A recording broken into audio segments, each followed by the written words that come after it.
একটু বলেন আপনাদের পূজা সম্বন্ধে একটু বলেন, কি অবস্থা, ঠিকঠাক আছে নাকি? আমরা বিএনপির পক্ষ থেকে আসি। হ্যাঁ ঠিকঠাকই আছে পূজা, হ্যাঁ কোনো সমস্যা সুস্থ নাই। কোনো সমস্যা না নাই না না কোনো সমস্যা নাই, ভালোভাবে পূজা করছে। ধন্যবাদ। আচ্ছা, এবং নিরাপদ, হ্যাঁ জি দাদা, মোটামুটি শান্ত এবং নিরাপদ। মানে ভালো আছে, আমরা কোনো- ভালো আছে, কোনো রকমের খারাপ কোনো ঠিক আছে।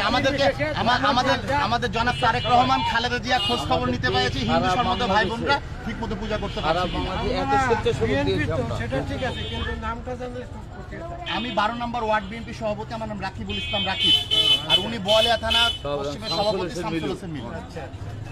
আমাদের সারা বাংলাদেশে এত পরিমাণ স্বেচ্ছাসেবক দিয়েছি আমরা, তাতে আপনাদের আমার মনে হয় কোনো অসুবিধা হবে না। আসে আপনি যে ধানের শীষের দেখে নেন। ধানের শীষের পক্ষে ঠিক থাকেন, আছে, নমস্কার। ধানের শীষের পক্ষে থাকেন আমাদের সভাপতি। আচ্ছা আচ্ছা ঠিক আছে।